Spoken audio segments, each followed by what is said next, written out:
Hello, YouTube. So a year ago, I recorded my very first little YouTube review. I did not have a nice webcam. I did not have a decent microphone. All those are thanks to my wife. And I just sat down and shot a little review of Wray and Nephew Overproof here because I didn't see any other reviews on the YouTubes that seemed up to snuff. A lot of it was people shooting stuff, which, why? And a lot of it was people trying to just deal with it neat. And in my opinion, it rewards a little bit of water and a little bit of time. At the time, so that was like May 1st of last year, and I thought it would be fun for this anniversary video to go back to Wray and Nephew with a little bit of a twist, because my life has changed. My family has moved. This is a new apartment, same bookshelf, new apartment, and obviously the world has changed as well. We've not quite dug ourselves out of the pandemic, but we're trying. Hopefully the variants won't screw things up too much. We'll see. Anyway, so I thought what I mentioned in that video was that Wray and Nephew is made at the New Yarmouth distillery, not Appleton. So it's owned by the same company as Appleton. It's their sister distilleries, but New Yarmouth is the one that actually makes this stuff. And I mentioned how difficult it was to actually get sort of unblended New Yarmouth. I also mentioned how we talk about, we rum nerds at least talk about how good certain distilleries are in Jamaica, particularly Hamden Distillery in Trelawney and also Worthy Park. And I mentioned it's probably because those are the two that are most available to buy unblended. And I sort of floated the idea that, well, maybe if we could try the other distilleries out there in similar form, like New Yarmouth, then they would be sort of right up there with the others. And wouldn't you know it, earlier this, I think late last year actually, sorry, not earlier this year, Fine Drams, which is a website selling booze in Europe, in association with a bunch of Reddit nerds called the Aficionados, came out with a bottling of high-proof New Yarmouth, entirely pot distilled, so not blended with column distillate. So basically, Wray and Nephew with the column distillate stripped away, so you're just left to what's coming out of the pot still. So this is New Yarmouth NYE HM. This is a sample kindly sent to me by Matt. Thank you, Matt. And so this is off their pot stills. The New Yarmouth pot stills are much smaller than the Appleton ones. It's not the only difference in distilleries. Appleton is, a tourist attraction. You can go tour it. You can try lots of different samples there. You can have lunch there. It's great.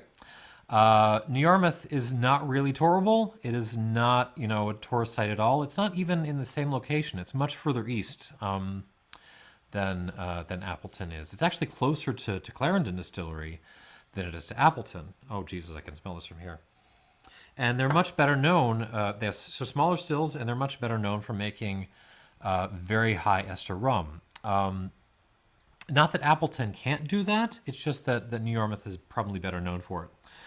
So this particular batch contains 585 grams per hectoliter of pure alcohol of esters. So which is kind of the high end of the middle of New Yarmouth's capacity, so pretty dang funky. It is also bottled, entirely pot distilled, of course, and bottled at 69% alcohol. So my thought here was, okay, I'm going to review this, but I also want to try it alongside, blended Wray and Nephew, just to see if it gives me any insights into what's going on in the standard bottle, yellow and green bottle that we all know and love. And if you don't know and love it, by God, you should. I'm not really gonna do a full re-review on this. It's terrific. It's, I keep giving it 60. What do I? Sorry, 86 plus points, which is pretty dang high on my scale. So we're mainly going to focus on the New Yarmouth pot distillate and sort of how it plays into Wray and Nephew. All right, on the nose with with our little Fine Drams offering here. God, so it's huge and it's very vegetal and it's very tomatoey. In some ways, I can't help but you can smell the 69% alcohol too. This is quite heat, the nippiness is coming through. But in some ways, I can't help but think of this as I can't help but think of Worthy Park because it has that same kind of tomatoey quality, but it's just doesn't have that floral element. It's replacing the flowers with much more of a vegetable note kind of thing. It smells like V8 juice, honestly. So it's sort of Worthy Park's, evil twin, if you can put it that way. Just stewed tomatoes, spinach, spinach and other like just mixed, stewed greens. And then just kind of like a there's a root vegetable component like potatoes that are just not quite ripe yet that are still very, very green. That's kind of coming through. Maybe some raw beets too. Just you haven't even bothered cleaning the dirt off. You're just going to smell the raw beets. There's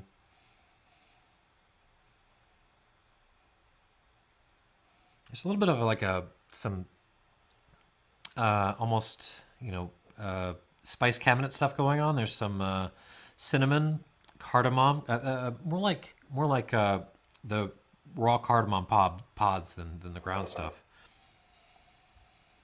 Kind of a green tea element too, like a gunpowder green tea, and also something reminds me of this is gonna sound gross, but it's kind of nice, like a steak that's been in the fridge about 2 days too long. So steak that's going a little bit off, but nice steak, like a prime braided ribeye or something. It's just been in there a little too long. This making sense? Some soy sauce. And there's a lovely, just a lime juice note in there too. Also some cane vinegar. That's a new thing. That's a new one on me. If you haven't tried cane vinegar, you can buy some in the U.S. You could just go to any online store and look for Steen's. Steen's also makes cane syrup, which is very nice, but they make cane vinegar, which you can use for cooking. In some ways it reminds me of just a more flexible apple vinegar or cider vinegar, I should say. It behaves in a kind of similar way as if you're cooking. It adds a lovely aromatic touch, but it's definitely sort of in the nosing notes here. Yeah, cane vinegar.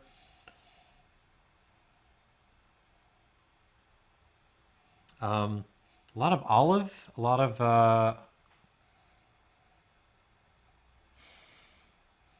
a little hint of fennel, but not actually that much. I was normally I expect more of an anise fennel note from pot distillate than this, but this is not so much. This is heading in a different direction. Kind of some brininess too, along with so there's a lot going on, is what I'm getting at. And also, so actually, now that I've had it open for a little bit, the V8 note is kind of transformed a little bit into like just ketchup, but nice ketchup. So we're talking, but it's ketchup that's sort of mingling with the vinegar, so you're really getting a almost like a Western North Carolina barbecue note. If I remember my Carolina barbecue, it's the western side of the state that is a little bit lax, a little bit freewheeling, and they put ketchup in their barbecue. In the Eastern Coast, no way. It's just vinegar. We're much more austere and serious. That's kind of what I'm getting on the nose, though. And a little bit of alongside the rotting steak, you're getting some rotting pineapple too. So you threw some pineapple in with your ribeye. On the palate,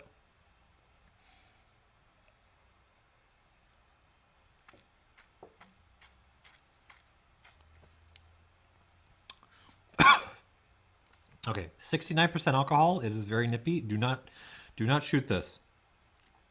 Again, don't shoot anything. Life is too short, but really, especially do not shoot this. Don't shoot Wray and Nephew either.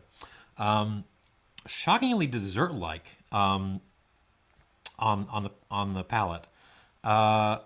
In some way, my first thought is like chai, like really good, real South Asian chai.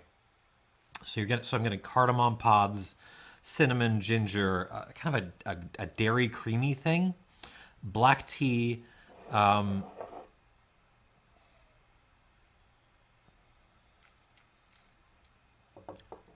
Yeah, just chai all day. But then in come the olives, right? The tomatoes are rolling hard here. Tomato and olive seawater. Kind of like what is that? Like a floral, like a dried flower petal thing. Fresh rubber, like a fresh bike tire or something like that. You just bit off a piece. Very minerally, very little crushed rock in there, and and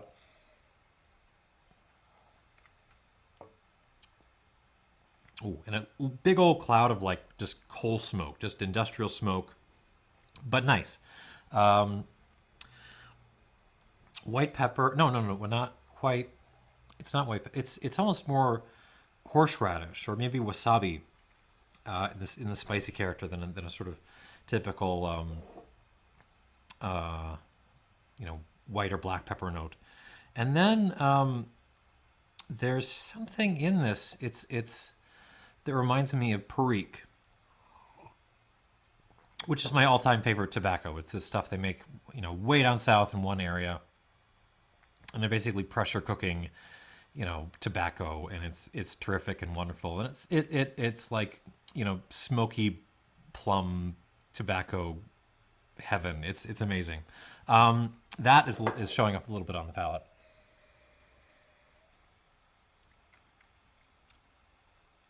Okay, and now as I do, I'm going to add some water to this. Not so much to bring the proof down, although, that I'm a weakling. I might need a little bit of that, but to open it up, try to get some more aromatics and more characteristics going. So I'm going to give this at least 3 or 4 squirts. Start with 4. See where that gets us. So the trick with strong spirits like these is if it's too nippy, like if it's anesthetizing your tongue, just add a little bit more water. Don't drown it, because you can always add more. You can't take it out again, but just keep adding and adding and adding until it gets to the point where you kind of dialed into what's going on. And it's hard to describe any more than that, but you'll know it when it happens.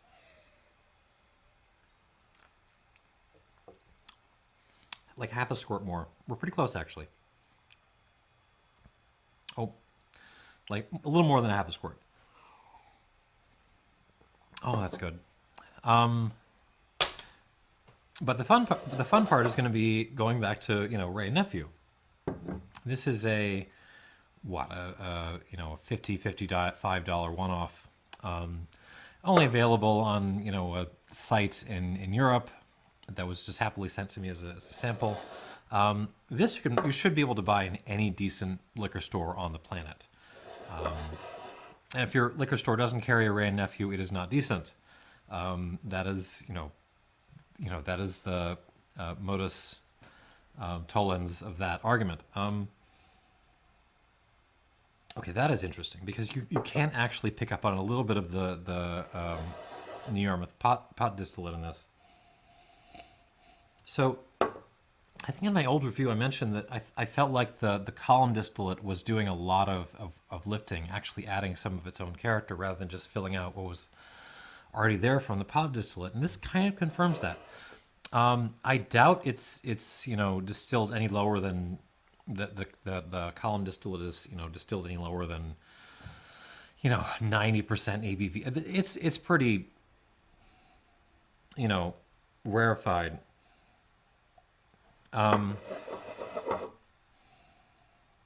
But the result of that is it's even more sort of desserty than the New Yarmouth is, at least on the nose.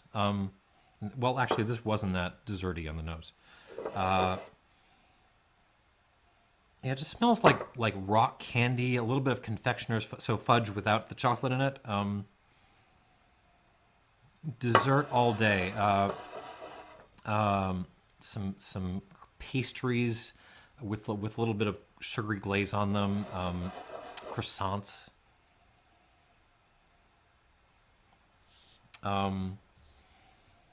Cane juice all day long, but then there's also this slight briny note and this little vegetal note that I can kind of disentangle and see that it's coming from the New Yarmouth.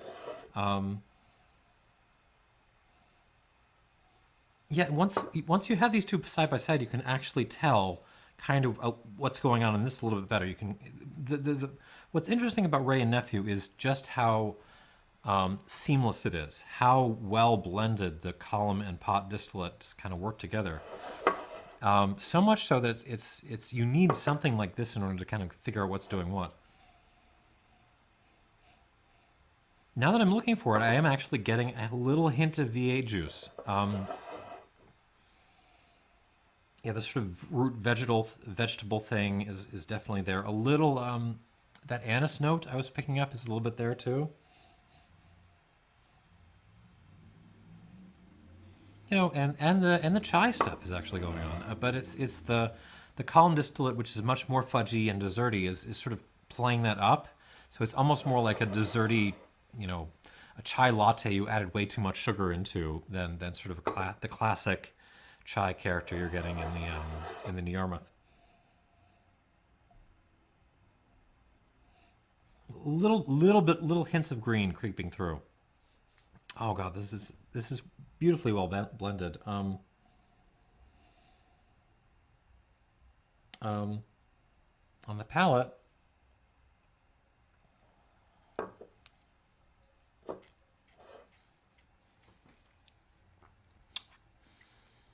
dang, this also has like a chai thing going on. But again, it's like someone had you make a Starbucks run, and they got a chai latte, and they asked for way too much sugar in it, and like you get to try, and you're like, oh, this is too much sugar. That's kind of going on. But then you're adding those sort of interesting, greener vegetal notes. Not so much tomato, but definitely some anise going on. The root vegetable thing is hardcore. And then it's all cinnamon, cardamom, a little bit of just like creaminess, dessert pastry.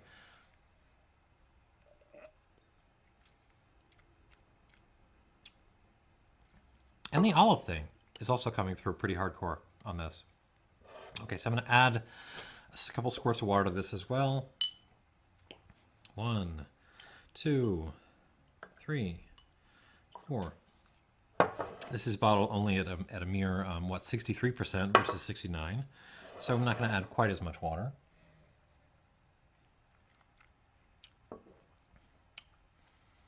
That's pretty close. Good enough. All right. That's really interesting. Yeah, I keep saying the same thing over again. You can pick up where this is in this. Like it's this core of kind of funky, root vegetable, olivey, slightly anise-driven stuff, and then it's just kind of got this overcoat of fudge and cane syrup and pastry and whipped cream built all around it. Yeah, one of the best values in the liquor store. All right, let's go back to the New Yarmouth now with a little bit of water in it. On the nose. Okay, we are in Ketchup City. So the smoke has also come out a little bit more. Not peat or anything like that. This is kind of an industrial smoke, like you're a couple miles away from a coal plant and you're just starting to pick it up on your nose. But there is a note on here which I haven't really gotten since I was a pipe smoker. You don't get crazy. Don't go there. A pipe. I smoked a pipe. There was a brand of pipe tobacco called McClellan's, which was notorious for having a top note when you first opened them, which smelled basically like artisanal ketchup. And I am getting the McClellan's ketchup note on this New Yarmouth HM. Yeah, it's artisanal tobacco ketchup all day long. And then past that, you get this industrial smoke, some olive, a lot of olive. Now I'm actually getting pickles, pickled cucumbers, a little pepper this time, a little ginger, pickled ginger actually, cane syrup, and kind of oh yeah, how do I describe it? Like, do you know the vegetable leftovers you get in like a restaurant kitchen? Like, you know, there's been a bunch of vegetables chopped up and they've all been thrown in the trash all at once. This is kind of what that smells like, just like vegetable leftovers. And it's great. It's with water, it gets a little bit more tame, not just from the lack of the alcohol, but it feels like it settles down a little bit more, which I like. On the palate,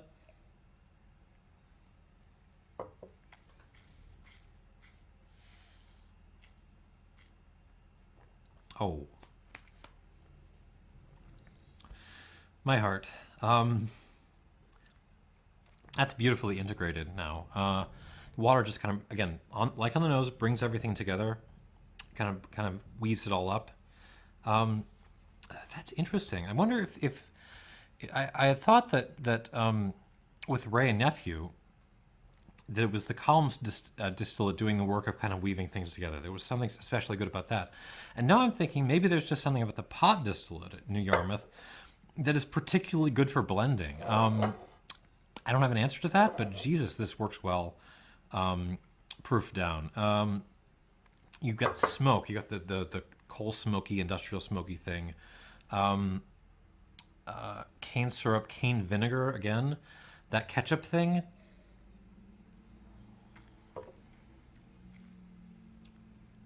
Perique, chai. Well, perique and a plum note, sort of independently. Olives. Black pepper and wasabi all at once.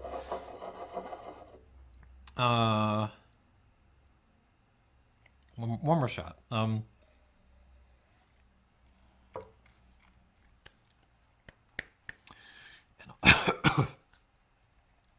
Almost a little bit of like a green, what is that? Almost an unroasted green peanut thing too.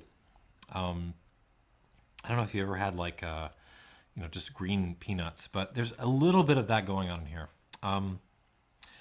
Actually very delicious.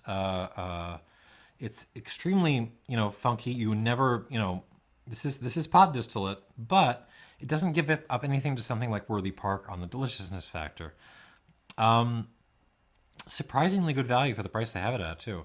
Yeah, I would give this an 88 plus. I think this is proof positive that, yeah, the other distilleries on Jamaica can roll up there with Hamden and Worthy Park. It's the entire island is making good shit. Yeah, and it just needs to all come out. I mean, Jamaica is another hLaa. Put it that way. It's this, they are doing magical things with distilling over there. And if you haven't put your time in, you absolutely should. All right, back to the Wray and Nephew. See if I have any last comments on this. my review on this has at this point like 11,000 views or something. That's nuts. I'm a guy talking to a camera in front of a bookshelf. Why are you watching me? No, don't stop, because it makes me feel, I don't know, worthy or whatever. But it's a little bit crazy.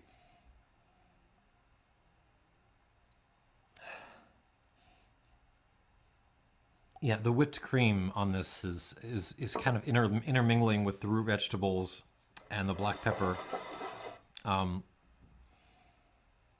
It's even got a little bit of that sort of, vegetable leftovers thing going on. But it's so tied up with the desserty notes from the column distillate. It's just, yeah, it's a lovely nose on the Wray and Nephew. On the palate with water.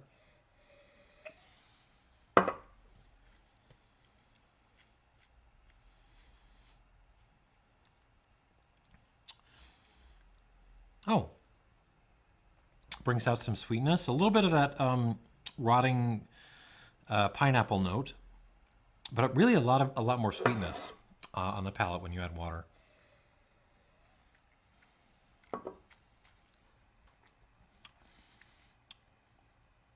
Terrific. It was brilliant when I reviewed it last year, and it still was brilliant. And belongs in every single cabinet. I don't say that about a lot of spirits out there, but if this is one you need to own. It is not expensive. You can get everywhere, and so if you don't have a bottle, there's kind of no excuse. And I don't know, that's kind of all I got. This was an educational experience for me. Thanks again to Matt for providing this sample. I myself hang out with the Aficionados group a little bit, so I'm not by any means neutral. That being said, I still think this is very good quality and pretty darn good value too. So, but this is better. The Wray Nephew is better value. So 86 plus for the Wray Nephew, as always, as it will be until the end of time, unless they change things over there. Please don't change anything. The Fine Drams Aficionados NYE HM gets it a well-deserved 88 plus. I like both of them very much. And that's kind of all I got. Thank you for watching this little anniversary video. Hope this is educational. And go drink Jamaican rum. Go drink unaged Jamaican rum. It's just, the quality is tremendous. Thanks for watching, and cheers.